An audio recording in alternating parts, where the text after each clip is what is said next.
ਜੇ ਦਾਦੂਵਾਲ ਸਾਹਿਬ ਦੀ ਗੱਲ ਕਰੀਏ ਤੇ ਉਹ ਕਹਿੰਦੇ ਨੇ ਦਾਨ ਪੁੰਨ ਕਰ ਦਿਓ, ਇੱਦਾਂ ਤੋੜ ਭੰਨ ਨਾ ਕਰੋ, ਗੁਰੂ ਘਰ ਦਾ ਨਿਰਾਦਰ ਹੁੰਦਾ। ਜੇ ਰਣਜੀਤ ਸਿੰਘ ਢੱਡਰੀਆਂ ਵਾਲੇ ਦੀ ਗੱਲ ਕਰੀਏ ਤੇ ਉਹ ਕਹਿੰਦੇ ਨੇ ਕਿ ਸ਼ਰੀਕ ਗੁਰੂ ਦਾ ਉਹ ਹੁੰਦਾ ਹੈ ਜਿਹੜਾ ਬੇਅਦਬੀ ਕਰਦਾ। ਇਹ ਕਿਸੇ ਗਰੀਬ ਨੂੰ ਕਿਉਂ ਨਹੀਂ ਦੇ ਦਿੰਦੇ, ਕਿਸੇ ਦੇ ਕੰਮ ਆ ਜਾਣ। ਉਹ ਕਹਿੰਦੇ ਇਹ ਪਾਪ ਕਰਦੀਆਂ ਹੋਈਆਂ ਚੀਜ਼ਾਂ ਨੇ, ਇਹ ਪਾਪ ਵਾਲੀਆਂ ਗੱਲਾਂ ਨੇ। ਕੁਝ ਲੋਕ ਜਿਹੜੇ ਨੇ ਦਮੀ ਆਵਾਜ਼ ਵਿੱਚ ਇਹ ਕਹਿੰਦੇ ਨੇ ਕਿ ਇਹ ਇਸ ਤਰ੍ਹਾਂ ਨਹੀਂ ਹੋਣਾ ਚਾਹੀਦਾ, ਬਿਲਕੁਲ ਵੀ ਨਹੀਂ ਹੋਣਾ ਚਾਹੀਦਾ, ਤੇ ਅਸੀਂ ਪਿਛਾਹ ਖਿੱਚੂ ਸੋਚ ਦੇ ਨਾਲ ਜੁੜਨ ਦੀ ਫਿਰ ਕੋਸ਼ਿਸ਼ ਕਰ ਰਹੇ ਹਾਂ। ਤੇ ਇਸ ਨੂੰ ਇੱਥੋਂ ਤੱਕ ਕਿ ਵਾਇਲੈਂਸ ਦੇ ਨਾਲ, ਜਿਹੜਾ ਹਿੰਸਾ ਦੇ ਨਾਲ ਜੋੜਿਆ ਜਾ ਰਿਹਾ ਕੁਝ ਲੋਕਾਂ ਵੱਲੋਂ।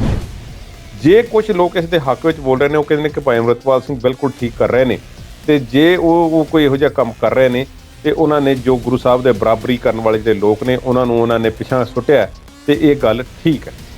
ਜੇ ਮੈਂ ਵਿਅਕਤੀਗਤ ਤੌਰ ਤੇ ਮੰਨਦਾ ਵੀ ਚੀਜ਼ਾਂ ਦਾ ਕੋਈ ਕਸੂਰ ਨਹੀਂ ਹੈ। ਇਹ ਜਿਹੜੀਆਂ ਭੌਤਿਕ ਚੀਜ਼ਾਂ ਨੇ ਇਹ ਪਾਪੀ ਨਹੀਂ, ਇਹ ਨਹੀਂ ਹੋ ਸਕਦੀ, ਪਾਪੀ ਦੇ ਇਨਸਾਨ ਹੀ ਹੈ।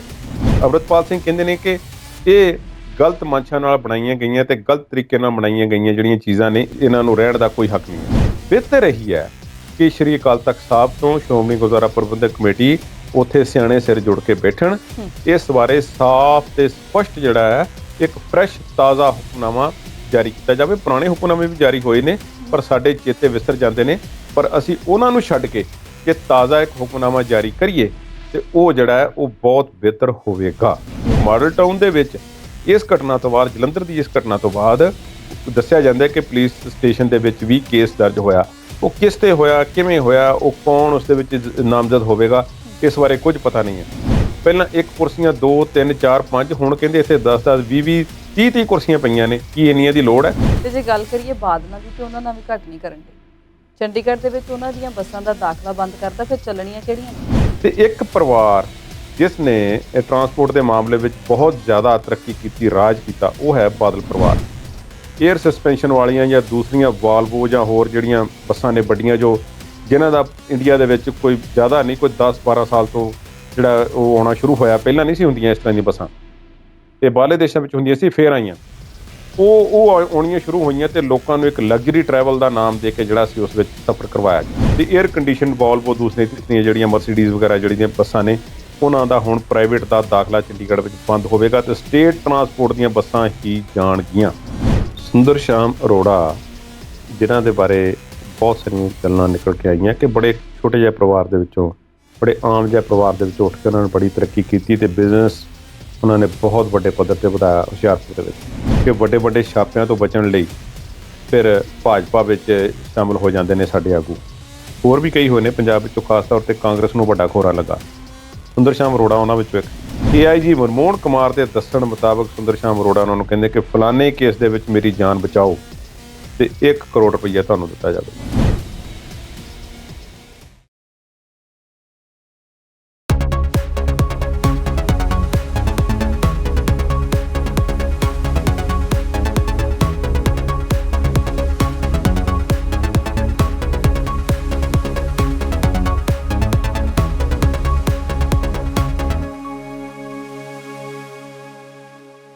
ਸਤਿ ਸ਼੍ਰੀ ਅਕਾਲ, ਤੁਸੀਂ ਦੇਖ ਰਹੇ ਹੋ ਪੰਜਾਬੀ ਨੈਸ਼ਨਲ TV, ਪ੍ਰੋਗਰਾਮ ਜੀ ਵਿਚਾਰ ਚਰਚਾ। ਅੱਜ ਦੇ ਦਿਨ ਦੀਆਂ ਕੁਝ ਖਾਸ ਤੇ ਪੱਕੇ ਹੋਏ ਮੁੱਦਿਆਂ ਤੇ ਚਰਚਾ ਕਰਾਂਗੇ ਆਪਣੇ ਮਾਹਿਰ ਮਹਿਮਾਨ ਕੁਲਦੀਪ ਸਿੰਘ ਹੀਰ ਹੋਰਾਂ ਦੇ ਨਾਲ। ਸਤਿ ਸ਼੍ਰੀ ਅਕਾਲ ਹੀਰ ਸਾਹਿਬ, ਸਵਾਗਤ ਕਰਦੇ ਹਾਂ ਜੀ ਪ੍ਰੋਗਰਾਮ 'ਚ ਤੁਹਾਡਾ। ਸਤਿ ਸ਼੍ਰੀ ਅਕਾਲ ਸਬਰੀਨ, ਸਾਰੇ ਦਰਸ਼ਕਾਂ ਨੂੰ ਵੀ ਸਤਿ ਸ਼੍ਰੀ ਅਕਾਲ। ਸਭ ਤੋਂ ਪਹਿਲਾਂ ਉਸ ਮੁੱਦੇ ਤੇ ਝਾਤ ਪਾਉਂਦੇ ਆ ਜਿਹੜਾ ਸਭ ਤੋਂ ਜ਼ਿਆਦਾ ਪੱਕਿਆ ਹੋਇਆ।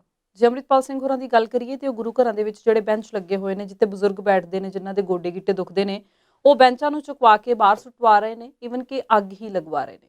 ਜੇ ਦਾਦੂਵਾਲ ਸਾਹਿਬ ਦੀ ਗੱਲ ਕਰੀਏ ਤੇ ਉਹ ਕਹਿੰਦੇ ਨੇ ਦਾਨ ਪੁੰਨ ਕਰ ਦਿਓ, ਇੱਦਾਂ ਤੋੜ ਭੰਨ ਨਾ ਕਰੋ, ਗੁਰੂ ਘਰ ਦਾ ਨਿਰਾਦਰ ਹੁੰਦਾ। ਜੇ ਰਣਜੀਤ ਸਿੰਘ ਢੱਡਰੀਆਂ ਵਾਲੇ ਦੀ ਗੱਲ ਕਰੀਏ ਤੇ ਉਹ ਕਹਿੰਦੇ ਨੇ ਕਿ ਸ਼ਰੀਕ ਗੁਰੂ ਦਾ ਉਹ ਹੁੰਦਾ ਜਿਹੜਾ ਬੇਅਦਬੀ ਕਰਦਾ। ਬਜ਼ੁਰਗਾਂ ਦੇ ਕੋਈ ਕਸੂਰ ਨਹੀਂ, ਬਜ਼ੁਰਗਾਂ ਵਿਚਾਰਿਆਂ ਨੇ ਤੇ ਬੈਂਚ ਤੇ ਬਹਿਣਾ ਕਿਉਂਕਿ ਉਹਨਾਂ ਦੇ ਗੋਡੇ ਦੁਖਦੇ ਨੇ, ਉਹਨਾਂ ਦਾ ਨਿਰਾਦਰ ਨਾ ਕੀਤਾ ਜਾਵੇ। ਤੁਹਾਡਾ ਇਸ ਬਾਰੇ ਕੀ ਕਹਿਣਾ ਹੈ? ਕੀ ਭਾਈ ਅੰਮ੍ਰਿਤਪਾਲ ਸਿੰਘ ਜੋ ਵੀ ਕਰ ਰਹੇ ਨੇ ਉਹ ਸਹੀ ਕਰ ਰਹੇ ਨੇ? ਸਵਲੀਨ, ਅਸੀਂ ਪਿਛਲੇ ਪ੍ਰੋਗਰਾਮ ਦੇ ਵਿੱਚ ਗੱਲ ਕੀਤੀ ਸੀ ਕਿ ਅੰਮ੍ਰਿਤਪਾਲ ਸਿੰਘ ਠੀਕ ਕਰ ਰਹੇ ਨੇ ਕਿ ਗਲਤ ਕਰ ਰਹੇ ਨੇ। ਇਸ ਬਾਰੇ ਤਰਕ ਬਿਤਰਕ ਜੇ ਅਸੀਂ ਗੱਲਬਾਤ ਕਰਨ ਲੱਗ ਪਈਏ, ਮੈਂ ਇੱਕ ਉਦਾਹਰਨ ਦੇ ਤੌਰ ਤੇ ਦਾਅਵੇ ਨਾਲ ਇਹ ਗੱਲ ਕਹਿ ਸਕਦਾ ਕਿ ਇੱਥੇ ਬੈਠੇ ਬੈਠੇ ਸਵਲੀਨ ਕੌਰ ਤੇ ਕੁਲਦੀਪ ਸਿੰਘ ਦੀ ਆਪਸ ਵਿੱਚ ਇਸ ਮੁੱਦੇ ਤੇ ਗੱਲ ਹੋਣ ਲੱਗ ਜਾਵੇ ਤੇ ਜ਼ਾਹਿਰਾ ਤੌਰ ਤੇ 5 ਮਿੰਟ ਬਾਅਦ ਸਾਡੀ ਉਹ ਜਿਹੜੀ ਇੱਕ ਗੱਲਬਾਤ ਹੋਣੀ ਆ ਬਹਿਸ ਦੇ ਰੂਪ ਵਿੱਚ ਬਦਲ ਜਾਵੇਗੀ। ਇਸ ਵਿੱਚ ਕੋਈ ਸ਼ੱਕ ਨਹੀਂ। ਇਸ ਮੁੱਦੇ ਤੇ ਹਰ ਸਿੱਖ ਦੇ ਆਪੋ ਆਪਣੇ ਵਿਚਾਰ ਹੋਣਗੇ। ਜੇ ਅਸੀਂ ਕੁਝ ਦਿਨ ਪਹਿਲਾਂ ਗੱਲ ਕੀਤੀ ਸੀ, ਜਿਸ ਦਿਨ ਕਪੂਰਥਲਾ ਜ਼ਿਲ੍ਹੇ ਦੇ ਬਿਹਾਰੀਪੁਰ ਪਿੰਡ ਦੇ ਵਿੱਚ ਉੱਥੇ ਪਹੁੰਚ ਕੇ ਅੰਮ੍ਰਿਤਪਾਲ ਸਿੰਘ ਤੇ ਉਹਨਾਂ ਦੇ ਸਾਥੀਆਂ ਤੇ ਸਮਰਥਕਾਂ ਨੇ ਗੱਲ ਕੀਤੀ ਕਿ ਗੁਰੂ ਦੇ ਬਰਾਬਰ ਤਖਤ ਲਾਉਣਾ ਇਹ ਜਾਇਜ਼ ਨਹੀਂ ਤੇ ਅਸੀਂ ਇਸ ਨੂੰ ਮੰਨ ਨਹੀਂ ਸਕਦੇ। ਜਿੰਨੇ ਬੈਂਚ ਰੱਖੇ ਹੋਏ ਨੇ ਲੱਕੜ ਦੇ, ਇਹਨਾਂ ਨੂੰ ਬਾਹਰ ਸੁੱਟ ਕੇ ਅੱਗ ਲਾ ਦਿਓ, ਭੰਨ ਤੋੜ ਦਿਓ, ਤੇ ਜਿੰਨੇ ਲੋਹੇ ਦੇ ਨੇ ਭਾਵੇਂ ਲੋਹਾ ਪਿਘਲਾ ਦਿਓ। ਉੱਥੇ ਮੌਜੂਦ ਲੋਕਾਂ ਨੇ ਪੁੱਛਿਆ ਕਿ ਇਹ ਕਿਸੇ ਗਰੀਬ ਨੂੰ ਕਿਉਂ ਨਹੀਂ ਦੇ ਦਿੰਦੇ, ਕਿਸੇ ਦੇ ਕੰਮ ਆ ਜਾਣ। ਉਹ ਕਹਿੰਦੇ ਇਹ ਪਾਪ ਕਰਦੀਆਂ ਹੋਈਆਂ ਚੀਜ਼ਾਂ ਨੇ, ਇਹ ਪਾਪ ਵਾਲੀਆਂ ਗੱਲਾਂ ਨੇ, ਤੇ ਕਿਸੇ ਦੇ ਜਾਣਗੀਆਂ ਗਰੀਬੀ ਨੇ ਤੇ ਅੱਗੇ ਉਹਨਾਂ ਨੂੰ ਮਾਰਿਆ ਤੇ ਹੋਰ ਨੁਕਸਾਨ ਹੋਵੇਗਾ। ਇਹ ਭਾਈ ਅੰਮ੍ਰਿਤਪਾਲ ਸਿੰਘ ਦਾ ਤਰਕ ਸੀ। ਉਹਨਾਂ ਦੇ ਸਾਥੀਆਂ ਨੇ ਉਹ ਬੈਂਚ ਬਾਹਰ ਕੱਢੇ, ਲੱਕੜ ਦੇ ਭੰਨ ਤੋੜ ਕੇ ਉਹਨਾਂ ਨੂੰ ਅੱਗ ਲਾ ਦਿੱਤੀ। ਕਪੂਰਥਲੇ ਤੋਂ ਜਲੰਧਰ ਸ਼ਹਿਰ ਦੇ ਵਿੱਚ ਆ ਗਿਆ, ਬਿਲਕੁਲ ਜਲੰਧਰ ਸ਼ਹਿਰ ਦਾ ਦਿਲ ਹੈ ਜਿਹੜਾ ਮਾਡਲ ਟਾਊਨ ਹੈ। ਮਾਡਲ ਟਾਊਨ ਦੇ ਵਿੱਚ ਪੁਰਾਣਾ ਗੁਰੂ ਘਰ ਹੈ, ਗੁਰਦੁਆਰਾ ਸਿੰਘ ਸਭਾ ਮਾਡਲ ਟਾਊਨ। ਉਸ ਗੁਰੂ ਘਰ ਦੇ ਵਿੱਚ ਪਹੁੰਚ ਕੇ ਜਦੋਂ ਸ਼ਾਮ ਦੇ ਉੱਥੇ ਦੇ ਪ੍ਰਬੰਧਕ ਕਮੇਟੀ ਨੇ ਦੱਸਿਆ ਕਿ 8:55 ਦਾ ਸਮਾਂ ਹੋਇਆ ਸੀ ਸ਼ਾਮ ਦਾ ਤੇ ਰਾਤ ਦਾ, ਬਲਕਿ ਉਸ ਰਾਤ ਦੇ ਸਮੇਂ ਪਹੁੰਚ ਕੇ ਜੋ ਕਥਾ ਵਿਚਾਰ ਚੱਲ ਰਹੇ ਸੀ ਤੇ ਉੱਥੋਂ ਜਦੋਂ ਅੰਮ੍ਰਿਤਪਾਲ ਸਿੰਘ ਤੇ ਉਹਨਾਂ ਦੇ ਸਮਰਥਕ ਪਹੁੰਚੇ ਨੇ, ਉਹਨਾਂ ਨੇ ਪਹੁੰਚ ਕੇ ਕਥਾ ਜਿਹੜੀ ਸੀ, ਕਥਾ ਦੇ ਮੌਕੇ ਤੇ ਉੱਥੇ ਪਹੁੰਚ ਕੇ ਜੋ ਕਥਾਵਾਚਕ ਨੇ 10 ਮਿੰਟ ਪਹਿਲਾਂ ਹੀ ਕਥਾ ਜਿਹੜੀ ਸੀ ਸਮਾਪਤ ਕਰ ਦਿੱਤੀ। ਉਸ ਤੋਂ ਬਾਅਦ ਭਾਈ ਅੰਮ੍ਰਿਤਪਾਲ ਸਿੰਘ ਨੇ ਮਾਈਕ ਫੜ ਲਿਆ ਤੇ ਹੋਰ ਉਹਨਾਂ ਦੇ ਸਾਥੀ ਉੱਥੇ ਪਹੁੰਚ ਕੇ, ਇਹ ਪ੍ਰਬੰਧਕ ਕਮੇਟੀ ਦਾ ਕਹਿਣਾ, ਮੈਂ ਉਹ ਵਰਸ਼ਨ ਆਪ ਜੀ ਨੂੰ ਸੁਣਾ ਰਿਹਾ। ਉੱਥੇ ਉਹਨਾਂ ਨੇ ਪਹੁੰਚ ਕੇ ਸਟੇਜ ਤੋਂ ਗੱਲਾਂ ਕੀਤੀਆਂ ਤੇ ਬੈਂਚ ਤੇ ਸੋਫੇ ਜਿਹੜੇ ਸੀ, ਸੋਫੇ ਲੱਗੇ ਹੋਏ ਸੀ, ਇਹ ਵੀ ਗੱਲ ਖਾਸ ਹੈ, ਸੋਫਾ ਨੁਮਾ ਕੁਰਸੀ ਲੱਗੀ ਹੋਈ ਸੀ, ਜੋ ਥੋੜਾ ਜਿਹਾ ਦੱਸਿਆ ਜਾਂਦਾ ਹੈ ਕਿ ਮੌਕੇ ਤੇ ਮੌਜੂਦ ਸਾਡੇ ਪੱਤਰਕਾਰ ਵੀ ਉੱਥੇ ਪਹੁੰਚੇ ਨੇ। ਉਹਨਾਂ ਨੇ ਦੱਸਿਆ ਕਿ ਨੀਵਾਂ ਜਗ੍ਹਾ ਜਿਹੜੀ ਸੀ ਬਣਾਈ ਗਈ ਸੀ, ਉਸੇ ਫਲੋਰ ਦੇ ਬਰਾਬਰ ਨਹੀਂ ਸੀ ਜਿੱਥੇ ਕਿ ਆਮ ਸੰਗਤ ਬੈਠਦੀ, ਉਸ ਨਾਲੋਂ ਥੋੜਾ ਜਿਹਾ ਨੀਵਾਂ ਰੱਖ ਕੇ ਉੱਥੇ ਜਿਹੜੇ ਸੀ ਇਹ ਕੁਰਸੀਆਂ ਤੇ ਸੋਫੇ ਜਿਹੜੇ ਸੀ, ਜਾਂ ਸੋਫੇ ਜਾਂ ਸੋਫਾ ਨੁਮਾ ਕੁਰਸੀਆਂ ਜਾਂ ਬੈਂਚ ਲੱਗੇ ਹੋਏ ਸੀ। ਕਿਉਂਕਿ ਇਹ ਗੁਰੂ ਘਰ ਸ਼ਹਿਰ ਦੇ ਬਿਲਕੁਲ ਵਿੱਚੋਂ ਵਿੱਚ ਹੈ ਔਰ ਬਿਲਕੁਲ ਜਿਵੇਂ ਕਹਿੰਦੇ ਨੇ ਕਿ ਕੇਂਦਰ ਦੇ ਵਿੱਚ ਹੈ, ਤੇ ਜ਼ਾਹਿਰਾ ਤੌਰ ਤੇ ਲੋਕਲ ਸੰਗਤ ਉੱਥੇ ਦੀ ਕਾਫੀ ਮੌਜੂਦ ਹੁੰਦੀ ਹੈ ਤੇ ਕਾਫੀ ਮਾਨਤਾ ਇਸ ਗੁਰੂ ਘਰ ਦੀ। ਈਵਨ 1984 ਤੋਂ ਪਹਿਲਾਂ ਮੈਂ ਯਾਦ ਕਰਾ ਦੇਵਾਂ, ਜਦੋਂ ਇਸ ਗੁਰੂ ਘਰ ਦੇ ਵਿੱਚ ਹਰ ਸਾਲ ਇੱਕ ਵੱਡਾ ਕੀਰਤਨ ਦਰਬਾਰ ਜਿਹੜਾ ਆਯੋਜਿਤ ਕੀਤਾ ਜਾਂਦਾ ਸੀ ਤੇ ਉਸ ਦਾ ਸਿੱਧਾ ਪ੍ਰਸਾਰਣ ਜਿਹੜਾ ਆਲ ਇੰਡੀਆ ਰੇਡੀਓ ਤੋਂ ਕੀਤਾ ਜਾਂਦਾ ਹੁੰਦਾ ਸੀ, ਬਾਅਦ ਵਿੱਚ ਕਈ ਕਾਰਨਾਂ ਕਰਕੇ ਬੰਦ ਹੋ ਗਿਆ। ਹੁਣ ਉਹ ਦਿਨ ਤੇ ਇਸ ਗੁਰੂ ਘਰ ਦੀ ਮਾਨਤਾ ਹੈ। ਉੱਥੇ ਲਾਇਬ੍ਰੇਰੀ ਵੀ ਹੈ, ਬੜਾ ਖੂਬਸੂਰਤ ਪ੍ਰਬੰਧ ਵੀ ਹੈ। ਪ੍ਰਬੰਧ ਨੂੰ ਲੈ ਕੇ ਕਈ ਗੱਲਾਂ ਹੋ ਸਕਦੀਆਂ ਨੇ, ਪਰ ਇਸ ਤਰੀਕੇ ਨਾਲ ਜਿਹੜਾ ਕੰਮ ਹੋਇਆ ਉਸ ਨਾਲ ਸਿੱਖ ਕੌਮ ਦੇ ਵਿੱਚ ਇੱਕ ਕਿਸਮ ਦੀਆਂ ਵਿਚਾਰਧਾਰਕ ਵੰਡੀਆਂ ਪੈ ਗਈਆਂ ਨੇ, ਵਿਚਾਰਧਾਰਕ ਵੰਡੀਆਂ ਨੇ, ਕੋਈ ਇਹੋ ਜਿਹੀ ਗੱਲ ਨਹੀਂ। ਦੋ ਉਦਾਹਰਨਾਂ ਤੁਸੀਂ ਆਪ ਆਪਣੇ ਕੋਲੋਂ ਦੇ ਦਿੱਤੀਆਂ ਨੇ, ਜਿਨ੍ਹਾਂ ਵਿੱਚੋਂ ਇੱਕ ਬਲਜੀਤ ਸਿੰਘ ਦਾਦੂਵਾਲ ਹੋਣਾ ਦੀ। ਬਲਜੀਤ ਸਿੰਘ ਦਾਦੂਵਾਲ ਜਿਨ੍ਹਾਂ ਨੇ ਹਰਿਆਣੇ ਦੀ ਕਮੇਟੀ ਤੋਂ ਅਸਤੀਫਾ ਵੀ ਦੇ ਦਿੱਤਾ ਹੈ, ਮਨੋਹਰ ਲਾਲ ਖੱਟਰ ਨੂੰ ਅਸਤੀਫਾ ਸੌਂਪਿਆ ਉਹਨਾਂ ਨੇ, ਤੇ ਮਨੋਹਰ ਲਾਲ ਖੱਟਰ ਨੇ ਉਹਨਾਂ ਨੂੰ ਕਹਿ ਦਿੱਤਾ ਕਿ ਤੁਸੀਂ ਉਨੇ ਦਿਨ ਬੜੇ ਰਹੋ ਜਿੰਨੇ ਦੇਰ ਤੱਕ ਨਵੇਂ ਪ੍ਰਧਾਨ ਨਹੀਂ ਚੁਣੇ ਜਾਂਦੇ। ਜ਼ਾਹਿਰਾ ਤੌਰ ਤੇ ਮੈਨੂੰ ਲੱਗਦਾ ਹੈ ਕਿ ਨਵੀਂ ਕਾਰਜਕਾਰਨੀ ਦੀ ਚੋਣ ਹੋਣੀ ਤੇ ਬਲਜੀਤ ਸਿੰਘ ਦਾਦੂਵਾਲ ਹੀ ਪ੍ਰਧਾਨ ਚੁਣੇ ਜਾਣਗੇ। ਸੋ ਉਹਨਾਂ ਨੇ ਇਹ ਕਿਹਾ, ਬਲਜੀਤ ਸਿੰਘ ਦਾਦੂਵਾਲ ਹੋਣਾ ਨੇ, ਕਿ ਸੋਫੇ ਤੇ ਕੁਰਸੀਆਂ ਲਾਉਣੀਆਂ ਜਾਇਜ਼ ਨਹੀਂ, ਇਹਨਾਂ ਨੂੰ ਬਾਹਰ ਕੱਢ ਦਿਓ, ਕਢਵਾ ਦਿਓ, ਜਿਸ ਤਰ੍ਹਾਂ ਵੀ ਠੀਕ ਸਮਝਦੇ ਹੋ ਕਰ ਦਿਓ, ਪਰ ਇਸ ਤਰ੍ਹਾਂ ਭੰਨੋ ਤੋੜੋ ਨਾ, ਅੱਗ ਨਾ ਲਾਓ, ਕਿਸੇ ਨੂੰ ਦੇ ਦਿਓ, ਕਿਸੇ ਦੇ ਕੰਮ ਆਉਣ ਦਿਓ। ਹੁਣ ਇੱਕ ਤੇ ਇਹ ਤਰਕ ਹੈ। ਰਣਜੀਤ ਸਿੰਘ ਢੱਡਰੀਆਂ ਵਾਲਿਆਂ ਨੇ ਜਿਹੜੀ ਗੱਲ ਕੀਤੀ ਹੈ, ਤੁਸੀਂ ਉਹ ਬਿਆਨ ਕਰ ਦਿੱਤੀ ਹੈ। ਉਹ ਕਹਿੰਦੇ ਨੇ ਕਿ ਜਿਨ੍ਹਾਂ ਦੇ ਗੋਡੇ ਦੁਖਦੇ ਨੇ, ਜਿਨ੍ਹਾਂ ਨੂੰ ਪਿੱਠ ਦੀ ਸਮੱਸਿਆ ਹੈ, ਜਿਹੜੇ ਬਜ਼ੁਰਗ ਨੇ, ਅੰਗਹੀਣ ਨੇ, ਉਹਨਾਂ ਨੇ ਕੀ ਬੇਅਦਬੀ ਕਰਨੀ, ਉਹ ਤਾਂ ਗੁਰੂ ਘਰ ਸਮਰਪਣ ਦੀ ਭਾਵਨਾ ਨਾਲ ਜਾਂਦੇ ਨੇ ਤੇ ਜੋ ਉਹਨਾਂ ਨੂੰ ਫਿਰ ਬੈਠਣ ਨੂੰ ਚਾਹੀਦਾ ਉਸ ਹਿਸਾਬ ਨਾਲ ਬੈਠ ਜਾਂਦੇ ਨੇ। ਤੇ ਬੇਅਦਬੀ ਤਾਂ ਉਹ ਕਹਿੰਦੇ ਉਹ ਗੱਲ ਕਰਦੇ ਨੇ ਲੋਕ ਜਿਹੜੇ ਗੁਰੂ ਸਾਹਿਬ ਦੇ ਸਾਹਮਣੇ ਖਲੋ ਕੇ ਗੁਰੂ ਸਾਹਿਬ ਦੇ ਹੁਕਮ ਨੂੰ ਜਿਹੜਾ ਨਹੀਂ ਮੰਨਦੇ, ਗੁਰਬਾਣੀ ਦੇ ਆਸ਼ੇ ਤੇ ਨਹੀਂ ਚੱਲਦੇ ਤੇ ਗੁਰਬਾਣੀ ਤੋਂ ਉਲਟ ਚੱਲਦੇ ਨੇ, ਜੀਵਨ ਆਪਣਾ ਬਸਰ ਕਰਦੇ ਨੇ। ਹੁਣ ਉਹਨਾਂ ਨੇ ਆਪਣੇ ਹਿਸਾਬ ਨਾਲ ਤਰਕ ਜਿਹੜਾ ਦੇ ਦਿੱਤਾ। ਹੁਣ ਦੋ ਤਰ੍ਹਾਂ ਦੇ ਤਰਕ ਜਿਹੜੇ ਨੇ ਇੱਥੇ ਆ ਰਹੇ ਨੇ, ਹੱਕ ਵਿੱਚ ਤੇ ਵਿਰੋਧ ਵਿੱਚ। ਕੁਝ ਲੋਕ ਜਿਹੜੇ ਨੇ ਦਬਮੀ ਆਵਾਜ਼ ਵਿੱਚ ਇਹ ਕਹਿੰਦੇ ਨੇ ਕਿ ਇਹ ਇਸ ਤਰ੍ਹਾਂ ਨਹੀਂ ਹੋਣਾ ਚਾਹੀਦਾ, ਬਿਲਕੁਲ ਵੀ ਨਹੀਂ ਹੋਣਾ ਚਾਹੀਦਾ, ਤੇ ਅਸੀਂ ਪਿਛਾਂਹ ਖਿੱਚੂ ਸੋਚ ਦੇ ਨਾਲ ਜੁੜਨ ਦੀ ਫਿਰ ਕੋਸ਼ਿਸ਼ ਕਰ ਰਹੇ ਹਾਂ ਤੇ ਇਸ ਨੂੰ ਇੱਥੋਂ ਤੱਕ ਕਿ ਵਾਇਲੈਂਸ ਦੇ ਨਾਲ, ਜਿਹੜਾ ਹਿੰਸਾ ਦੇ ਨਾਲ ਜੋੜਿਆ ਜਾ ਰਿਹਾ ਕੁਝ ਲੋਕਾਂ ਵੱਲੋਂ। ਜੇ ਕੁਝ ਲੋਕ ਇਸ ਦੇ ਹੱਕ ਵਿੱਚ ਬੋਲ ਰਹੇ ਨੇ, ਉਹ ਕਹਿੰਦੇ ਨੇ ਕਿ ਭਾਈ ਅੰਮ੍ਰਿਤਪਾਲ ਸਿੰਘ ਬਿਲਕੁਲ ਠੀਕ ਕਰ ਰਹੇ ਨੇ, ਤੇ ਜੇ ਉਹ ਕੋਈ ਇਹੋ ਜਿਹਾ ਕੰਮ ਕਰ ਰਹੇ ਨੇ ਤੇ ਉਹਨਾਂ ਨੇ ਜੋ ਗੁਰੂ ਸਾਹਿਬ ਦੇ ਬਰਾਬਰੀ ਕਰਨ ਵਾਲੇ ਜਿਹੜੇ ਲੋਕ ਨੇ ਉਹਨਾਂ ਨੇ ਪਿਛਾਂਹ ਸੁੱਟਿਆ ਤੇ ਇਹ ਗੱਲ ਠੀਕ ਹੈ। ਤਰਕ ਦੇਣ ਦੀ ਜੇ ਅਸੀਂ ਗੱਲ ਕਰੀਏ ਤੇ ਮੈਂ ਜੋ ਆਮ ਲੋਕਾਂ ਦੀਆਂ ਗੱਲਾਂ ਬਾਤਾਂ ਸੁਣ ਰਿਹਾ ਸੀ ਪਿਛਲੇ ਦਿਨਾਂ ਦੇ ਵਿੱਚ, 3-4 ਜਿਹੜੇ ਨੇ ਦਿਨ ਪਿਛਲੇ ਇਸੇ ਤਰ੍ਹਾਂ ਹੀ ਲੰਘੇ ਨੇ, ਉਹਦੇ ਵਿੱਚ ਇਹ ਗੱਲ ਵੀ ਕੀਤੀ ਜਾਏ ਕਿ ਸ੍ਰੀ ਦਰਬਾਰ ਸਾਹਿਬ ਅੰਮ੍ਰਿਤਸਰ ਜਦੋਂ ਅਸੀਂ ਜਾਂਦੇ ਹਾਂ, ਜੋ ਸਾਡਾ ਮੇਨ ਸਾਡੇ ਮੁੱਖ ਜਿੱਥੇ ਗੁਰੂ ਗ੍ਰੰਥ ਸਾਹਿਬ ਦਾ ਪ੍ਰਕਾਸ਼ ਹੁੰਦਾ ਹੈ, ਕੀਰਤਨ ਹੁੰਦਾ ਹੈ, ਉਸ ਇਮਾਰਤ ਦੇ ਵਿੱਚ ਗੁਰੂ ਗ੍ਰੰਥ ਸਾਹਿਬ ਦਾ ਪ੍ਰਕਾਸ਼ ਤੇ ਥੱਲੇ ਹੈ, ਕੀਰਤਨ ਵੀ ਉੱਥੇ ਹੋ ਰਿਹਾ। ਔਰ ਜਦ ਕਿ ਉਸ ਤੋਂ ਉੱਪਰ ਜਿਹੜੀ ਗੈਲਰੀਜ਼ ਬਣੀਆਂ ਹੋਈਆਂ ਨੇ, ਗੈਲਰੀਜ਼ ਦੇ ਵਿੱਚ ਸੰਗਤ ਬੈਠ ਕੇ ਉੱਚੇ ਥਾਂ ਤੇ ਕੀਰਤਨ ਵੀ ਸਰਵਣ ਕਰਦੀ ਹੈ ਤੇ ਹੋਰ ਗੁਰਬਾਣੀ ਪਾਠ ਵੀ ਜਿਹੜਾ ਸਰਵਣ ਕੀਤਾ ਜਾਂਦਾ ਉਸੇ ਇਮਾਰਤ ਦੇ ਵਿੱਚ ਉੱਚੀ ਥਾਂ ਤੇ ਸੰਗਤ ਬੈਠੀ ਹੁੰਦੀ ਹੈ। ਇਸੇ ਤਰ੍ਹਾਂ ਹੋਰ ਵੀ ਸਥਾਨਾਂ ਦੀ ਉਦਾਹਰਨ ਦਿੱਤੀ ਗਈ। ਕਈਆਂ ਦਾ ਇਹ ਕਹਿਣਾ ਹੈ ਕਿ ਸ਼੍ਰੀ ਦਰਬਾਰ ਸਾਹਿਬ ਅੰਮ੍ਰਿਤਸਰ ਦਾ ਜਿਹੜਾ ਕੰਪਲੈਕਸ ਹੈ ਉਹ ਅੰਮ੍ਰਿਤਸਰ ਸ਼ਹਿਰ ਦੇ ਨਾਲੋਂ ਕਾਫੀ ਜ਼ਿਆਦਾ ਨੀਵਾਂ ਤੇ ਬਹੁਤ ਸਾਰੀਆਂ ਪੌੜੀਆਂ ਜਿਹੜੀਆਂ ਉਤਰ ਕੇ ਥੱਲੇ ਜਾਣਾ ਪੈਂਦਾ ਹੈ। ਸੋ ਇਹ ਵੀ ਤਰਕ ਦਿੱਤਾ ਗਿਆ ਕਿ ਫਿਰ ਤੇ ਉਹ ਵੀ ਨੀਵਾਂ ਹੋਇਆ। ਪਹਿਲਾਂ ਇਹ ਵੀ ਗੱਲ ਚੱਲਦੀ ਰਹੀ ਕਿ ਸ੍ਰੀ ਦਰਬਾਰ ਸਾਹਿਬ ਅੰਮ੍ਰਿਤਸਰ ਦੇ ਆਸ-ਪਾਸ ਪ੍ਰਕਰਮਾਂ ਦੇ ਬਾਹਰ-ਬਾਹਰ ਜੋ ਜੋ ਇਮਾਰਤ ਤੋਂ ਬਾਹਰ ਜੋ ਲੋਕਾਂ ਦੇ ਮਕਾਨ ਬਣੇ ਹੋਏ ਨੇ, ਉਹ ਗੁਰੂ ਘਰ ਦੇ ਨਾਲੋਂ ਕਈਆਂ ਨੇ ਉੱਚੇ ਬਣਾ ਲਏ ਗਏ ਸੀ। ਫਿਰ ਕਈਆਂ ਨੇ ਸਮਝ ਕੇ ਉਹਨਾਂ ਨੂੰ ਨੀਵੇਂ ਕੀਤਾ। ਇਸੇ ਤਰ੍ਹਾਂ ਪਿੰਡਾਂ ਦੇ ਵਿੱਚ ਵੀ ਗੁਰੂ ਘਰਾਂ ਦੀਆਂ ਇਮਾਰਤਾਂ ਦੇ ਲਾਗੇ ਉੱਚੀਆਂ ਕੋਠੀਆਂ ਪਾਉਣ ਤੋਂ ਕਈ ਵਾਰੀ ਜਿਹੜਾ ਹੈ ਗੁਰੇਜ਼ ਕੀਤਾ ਜਾਂਦਾ ਜਾਂ ਲੋਕ ਉਹਨਾਂ ਨੂੰ ਵੀ ਗਲਤ ਸਮਝਦੇ ਨੇ। ਹੂੰ ਹੂੰ ਹੁਣ ਇਹ ਉਚਾਈ ਨਿਵਾਣ ਦੀ ਗੱਲ ਜਿਹੜੀ ਹੈ, ਫਿਜ਼ੀਕਲ ਅਪੀਅਰੈਂਸ ਦੀ ਗੱਲ ਜਿਹੜੀ ਆ ਉੱਥੇ ਆ ਖਲੋਤੀ ਹੈ। ਹੂੰ ਹੂੰ ਇੱਕ ਤੇ ਇੱਕ ਇਹ ਡਿਬੇਟ ਜਿਹੜੀ ਚੱਲ ਰਹੀ ਹੈ ਇਸ ਦੇ ਹੱਕ ਵਿੱਚ, ਇਸ ਦੇ ਵਿਰੋਧ ਦੇ ਵਿੱਚ, ਤੇ ਕੁਛ 50-50 ਜਿਹੇ ਵਿਚਾਰ ਜਿਹੜੇ ਨੇ ਕਿ ਹਾਂ ਠੀਕ ਵੀ ਹੈ, ਇਸ ਤਰ੍ਹਾਂ ਨਹੀਂ ਵੀ ਹੋਣਾ ਚਾਹੀਦਾ, ਜੇ ਇਸ ਤਰ੍ਹਾਂ ਕਰ ਲਓ ਤੇ ਫਿਰ ਜ਼ਿਆਦਾ ਠੀਕ ਹੈ। ਜੀ ਉਹ ਇਹ ਹੈ, ਜਿਵੇਂ ਕਿ ਦੱਸਿਆ ਗਿਆ ਕਿ ਕਈ ਗੁਰੂ ਘਰਾਂ ਦੇ ਵਿੱਚ ਜੇ ਸੰਗਤ ਨੂੰ ਕਿਸੇ ਨੂੰ ਥੱਲੇ ਬੈਠਣ ਦੀ ਸਮੱਸਿਆ ਹੈ ਜਾਂ ਗੁਰੂ ਗ੍ਰੰਥ ਸਾਹਿਬ ਦੀ ਹਾਜ਼ਰੀ ਦੇ ਵਿੱਚ ਬੈਠਣਾ ਹੈ, ਤੇ ਫਿਰ ਤੁਸੀਂ ਬਾਹਰ ਜਿਹੜਾ ਬਰਾਂਡਾ ਬਣਿਆ ਹੋਇਆ ਜਾਂ ਕੋਈ ਹੋਰ ਜਗ੍ਹਾ ਹੈ, ਉੱਥੇ ਇਸ ਤਰ੍ਹਾਂ ਦੇ ਸੋਫੇ ਜਾਂ ਬੈਂਚ ਜਿਹੜੇ ਹਨ ਉਹ ਲਾ ਦਿੱਤੇ ਜਾਣ ਤੇ ਵੱਡੀ ਸਕਰੀਨ ਲਾ ਕੇ ਗੁਰੂ ਸਾਹਿਬ ਦੇ ਜਿਹੜੇ ਦਰਸ਼ਨ ਦਿਦਾਰੇ ਨੇ ਉਹ ਕਰਵਾਏ ਜਾਣ, ਨਾਲ ਕੀਰਤਨ ਕਥਾ ਦਾ ਪ੍ਰਵਾਹ ਜੋ ਚੱਲਦਾ ਹੈ ਉਹ ਸੰਗਤ ਨਾਲ ਸਿੱਧਾ ਉੱਥੇ ਪਹੁੰਚਾਇਆ ਜਾਵੇ ਤੇ ਸੰਗਤ ਉੱਥੇ ਬੈਠ ਕੇ ਸਰਵਣ ਕਰ ਰਵੇ। ਜਦ ਕਿ ਦੀਵਾਨ ਹਾਲ ਦੇ ਵਿੱਚ ਜਿਹੜਾ ਹੈ ਉਹ ਸੰਗਤ ਬਿਲਕੁਲ ਫਰਸ਼ ਤੇ ਚੌਂਕੜਾ ਮਾਰ ਕੇ ਬੈਠੇ ਜਾਂ ਜਿਸ ਤਰ੍ਹਾਂ ਵੀ ਬੈਠੇ ਤੇ ਉੱਥੇ ਗੁਰਬਾਣੀ ਕੀਰਤਨ ਕਥਾ ਜੋ ਵੀ ਹੈ ਪਾਠ ਸਰਵਣ ਕਰਨਾ ਉਹ ਕਰ ਲਵੇ। ਹੂੰ ਹੂੰ ਇੱਕ ਤੇ ਇਹ ਤਰਕ ਹੈ। ਹੁਣ ਜਿਹੜਾ ਆ ਗਿਆ ਫਰਨੀਚਰ ਦੀ ਗੱਲ ਆ ਗਈ ਕਿ ਫਰਨੀਚਰ ਭੰਨਣਾ ਤੋੜਨਾ ਅੱਗ ਲਾਉਣਾ ਜਾਇਜ਼ ਹੈ ਕਿ ਨਹੀਂ। ਜਲੰਧਰ ਮਾਡਲ ਟਾਊਨ ਗੁਰੂ ਘਰ ਦੇ ਵਿੱਚ ਪ੍ਰਬੰਧਕੀ ਕਮੇਟੀ ਜਿਹੜੀ ਆ ਉਹ ਇਸ ਵੇਲੇ ਚੁੱਪਚਾਪ ਹੈ। ਜ਼ਾਹਰਾ ਤੌਰ ਤੇ ਸ਼ਹਿਰ ਦੇ ਨਾਲ ਜੁੜੇ ਹੋਏ ਲੋਕਾਂ ਦਾ ਪ੍ਰਬੰਧ ਹੈ ਤੇ ਉੱਥੇ ਕਮੇਟੀ ਹੈ ਤੇ ਆਪਣਾ ਉਹਨਾਂ ਦਾ ਸਿਸਟਮ ਹੈ ਚਲਾਉਣ ਦਾ ਜੋ ਹੈ, ਪਰ ਉਹਨਾਂ ਨੇ ਇਸ ਮੌਕੇ ਤੇ ਇੱਕ ਕਿਸਮ ਦੀ ਚੁੱਪ ਧਾਰੀ ਹੋਈ ਹੈ। ਬਹੁਤ ਜ਼ਿਆਦਾ ਨਹੀਂ ਬੋਲ ਰਿਹਾ ਉਹਨਾਂ ਨੇ। ਮੈਂ ਸਮਝਦਾ ਕਿ ਜੋ ਵੀ ਘਟਨਾਕ੍ਰਮ ਹੈ ਉਸ ਤੋਂ ਬਾਅਦ ਜੋ ਅੱਗ ਲਾਈ ਗਈ ਹੈ, ਦੱਸਿਆ ਜਾਂਦਾ ਹੈ ਕਿ ਸ਼ਹਿਰ ਦੇ ਵਿੱਚ ਫਾਇਰ ਬ੍ਰਿਗੇਡ ਨੇ ਆ ਕੇ ਉਹ ਅੱਗ ਬੁਝਾਈ ਹੈ। ਇੱਕ ਤੇ ਜਿਹੜਾ ਵੀਡੀਓ ਬਾਅਦ ਵਿੱਚ ਸਮਰਥਕਾਂ ਵੱਲੋਂ ਬਣਾਈਆਂ ਗਈਆਂ ਸੋਫਿਆਂ ਨੂੰ ਪਾੜਦੇ ਹੋਏ ਭੰਨਦੇ ਹੋਏ ਵਿਖਾਏ ਜਾ ਸਕਦੇ ਨੇ, ਉਸ ਦੇ ਹੱਕ ਤੇ ਵਿਰੋਧ ਦੇ ਵਿੱਚ ਵੀ ਗੱਲਾਂ ਆ ਜਾਂਦੀਆਂ ਨੇ। ਹੁਣ ਗੱਲ ਇਹ ਹੈ ਕਿ ਕੀ ਇਹਨਾਂ ਨੂੰ ਤੋੜਨਾ ਭੰਨਣਾ ਚਾਹੀਦਾ ਹੈ ਜਾਂ ਇਹਨਾਂ ਨੂੰ ਕਿਸੇ ਨੂੰ ਦੇ ਦੇਣਾ ਚਾਹੀਦਾ। ਜੇ ਅਸੀਂ ਇਸ ਸੋਚ ਦੇ ਵਿੱਚ ਪੈ ਜਾਈਏ ਤੇ ਮੈਂ ਬਹੁਤ ਵਾਰੀ ਦੇਖਿਆ ਕਿ ਸਾਡੇ ਵਹਿਮ ਭਰਮ ਜੋ ਸਾਡੇ ਸਮਾਜ ਦੇ ਵਿੱਚ ਪੈ ਗਿਆ, ਉਸ ਹਿਸਾਬ ਨਾਲ ਅਸੀਂ ਕਈ ਵਾਰੀ ਆਖਦੇ ਨੇ ਕਿ ਖੂਹ ਜਿਹੜੇ ਪੁਰਾਣੇ ਹੁੰਦੇ ਸੀ ਪਾਣੀ ਵਾਲੇ, ਉਸ ਦੀ ਇੱਟ ਜੀ ਜੇ ਕਿਸੇ ਨੂੰ ਖੂਹ ਨੂੰ ਉਧੇੜਨਾ ਹੈ ਤੇ ਉਸ ਨੂੰ ਖਤਮ ਕਰ ਦੇਣਾ, ਪੂਰ ਦੇਣਾ, ਕਿਉਂਕਿ ਉਹਨਾਂ ਦੀ ਅੱਜ ਕੱਲ੍ਹ ਲੋੜ ਨਹੀਂ ਹੈ, ਤੇ ਉਹ ਖੂਹ ਦੀ ਇੱਟ ਜਿਹੜੀ ਹੈ ਕਿਸੇ ਨੇ ਘਰ ਨੂੰ ਨਹੀਂ ਲੈ ਕੇ ਜਾਣੀ, ਇੱਥੋਂ ਤੱਕ ਕਿ ਉਸ ਦਾ ਫਰਸ਼ ਵੀ ਨਹੀਂ ਲਾਉਣਾ। ਉਹ ਇਹੋ ਜਿਹੀਆਂ ਗੱਲਾਂ ਦੇ ਵਹਿਮ ਵੀ ਕੀਤੇ ਜਾਂਦੇ ਰਹੇ ਨੇ। ਉਸ ਦੇ ਕੋਈ ਹੋਰ ਕਾਰਨ ਤਰਕ ਜਿਹੜੇ ਨੇ ਹੋ ਸਕਦੇ ਨੇ, ਪਰ ਜੇ ਅਸੀਂ ਵਹਿਮ ਦੇ ਆਧਾਰ ਤੇ ਕੋਈ ਗੱਲ ਕਰੀਏ ਤੇ ਮੈਂ ਉਹ ਆਪਣੇ ਤੌਰ ਤੇ ਉਸ ਨੂੰ ਨਹੀਂ ਮੰਨਦਾ ਵਿਅਕਤੀਗਤ ਤੌਰ ਤੇ। ਹੂੰ ਹੂੰ ਹੁਣ ਇਹ ਹੈ ਕਿ ਇਹ ਕਿਸੇ ਨੂੰ ਦੇ ਦੇਣੇ ਚਾਹੀਦੇ ਨੇ ਬੈਂਚ ਜਾਂ ਸੋਫੇ ਜਾਂ ਕੁਰਸੀਆਂ। ਜੇ ਫਿਰ ਇੱਥੇ ਜਿਹੜੀ ਮੈਂ ਪਹਿਲਾਂ ਗੱਲ ਦੱਸੀ ਹੈ ਕਿ ਖੂਹ ਦੀਆਂ ਇੱਟਾਂ, ਤੇ ਉਹ ਫਿਰ ਇਸ ਹਿਸਾਬ ਨਾਲ ਜੇ ਅਸੀਂ ਦੇ ਵੀ ਦਈਏ ਆਪਸ਼ਨਾਂ ਤੇ ਸ਼ਾਇਦ ਲਿਜਾਣ ਨੂੰ ਥੋੜੇ ਬੰਦੇ ਤਿਆਰ ਹੋਣ। ਬਿਲਕੁਲ ਪਰ ਗੱਲ ਇਹ ਹੈ, ਜੇ ਮੈਂ ਵਿਅਕਤੀਗਤ ਤੌਰ ਤੇ ਮੰਨਦਾ ਵੀ ਚੀਜ਼ਾਂ ਦਾ ਕੋਈ ਕਸੂਰ ਨਹੀਂ ਹੈ। ਇਹ ਜਿਹੜੀਆਂ ਭੌਤਿਕ ਚੀਜ਼ਾਂ ਨੇ ਇਹ ਪਾਪੀ ਨਹੀਂ, ਇਹ ਨਹੀਂ ਹੋ ਸਕਦੀ, ਇਹ ਪਾਪੀ ਦੇ ਇਨਸਾਨ ਹੀ ਹੈ, ਇਹ ਜੋ ਕਰ ਲਵੇ। ਪਰ ਅੰਮ੍ਰਿਤਪਾਲ ਸਿੰਘ ਕਹਿੰਦੇ ਨੇ ਕਿ ਇਹ ਗਲਤ ਮਨਸ਼ਾ ਨਾਲ ਬਣਾਈਆਂ ਗਈਆਂ ਤੇ ਗਲਤ ਤਰੀਕੇ ਨਾਲ ਬਣਾਈਆਂ ਗਈਆਂ ਜਿਹੜੀਆਂ ਚੀਜ਼ਾਂ ਨੇ, ਇਹਨਾਂ ਨੂੰ ਰਹਿਣ ਦਾ ਕੋਈ ਹੱਕ ਨਹੀਂ ਹੈ। ਇਹਨਾਂ ਨੂੰ ਸੁਆਹ ਕਰ ਦਿਓ, ਇਹਨਾਂ ਨੂੰ ਪਿਘਲਾ ਦਿਓ।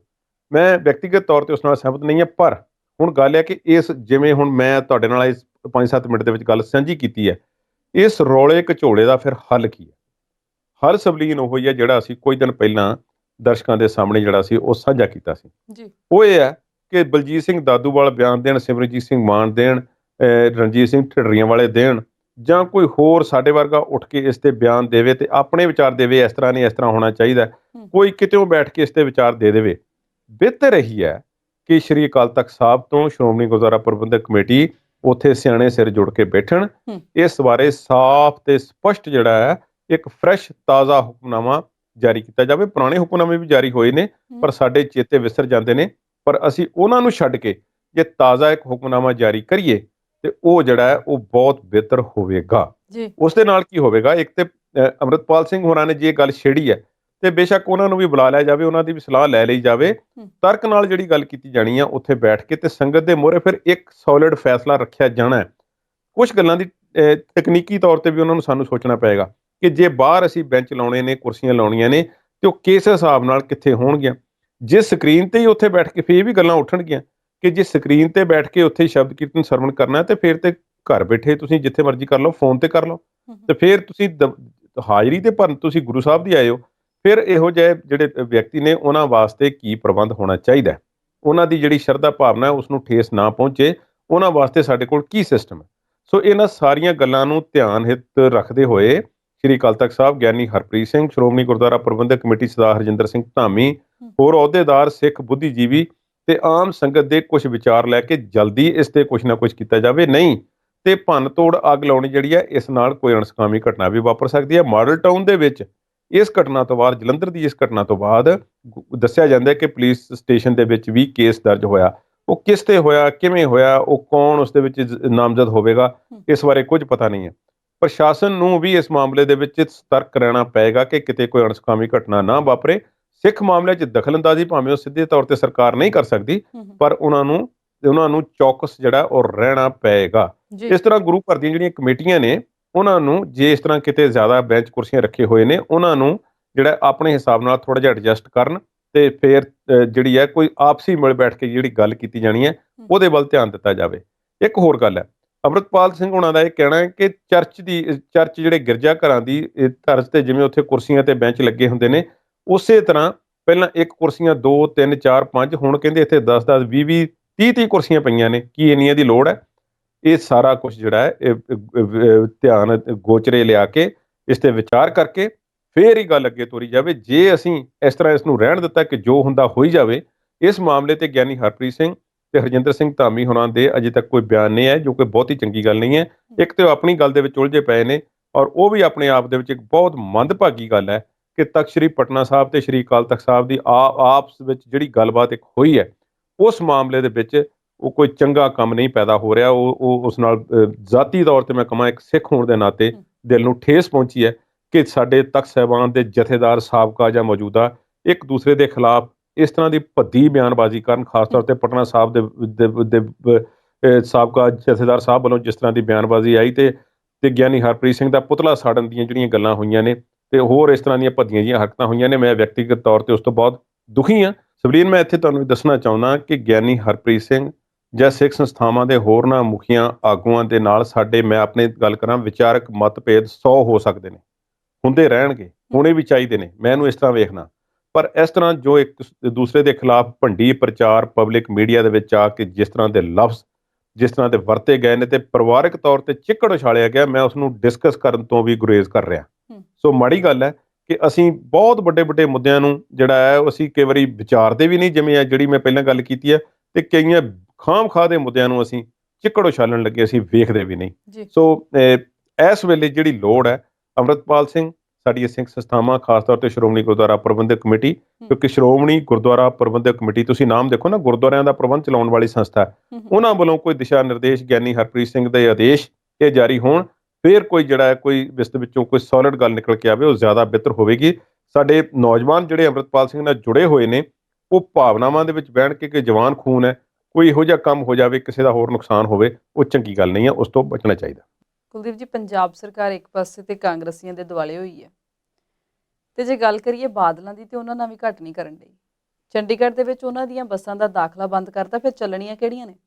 ਚੰਡੀਗੜ੍ਹ ਦੇ ਜਾਣ ਵਾਲੇ ਸ਼ੌਕੀਨ, ਜਦੋਂ ਸਾਡਾ ਕਾਲਜ ਦਾ ਸਮਾਂ ਸੀ ਤੇ ਆਮ ਕਈ ਵਾਰੀ ਪੰਜਾਬ ਯੂਨੀਵਰਸਿਟੀ ਚੰਡੀਗੜ੍ਹ ਜਾਣਾ ਪੈਂਦਾ ਸੀ, ਦੇਖਦੇ ਹੁੰਦੇ ਸੀ ਕਿ ਚੰਡੀਗੜ੍ਹ ਦੇ 17 ਸੈਕਟਰ ਵਾਲਾ ਜਿਹੜਾ ਬੱਸ ਸਟੈਂਡ ਹੈ, ਉੱਥੇ ਜਾ ਕੇ ਬੱਸਾਂ ਜਿਹੜੀਆਂ ਸੀ ਉਹ ਰੁਕਦੀਆਂ ਸੀ। ਪੰਜਾਬ ਤੋਂ ਗਈਆਂ ਹੋਈਆਂ ਰੋਡਵੇਜ਼ ਦੀਆਂ ਬੱਸਾਂ ਜਾਂ ਕਿਸੇ ਨਾ ਕਿਸੇ ਵਿਰਲੀ ਵਾਂਝੀ ਪ੍ਰਾਈਵੇਟ ਬੱਸ ਦੇ ਵਿੱਚ ਵੀ ਅਸੀਂ ਸਫ਼ਰ ਕਰਦੇ ਸਾਂ।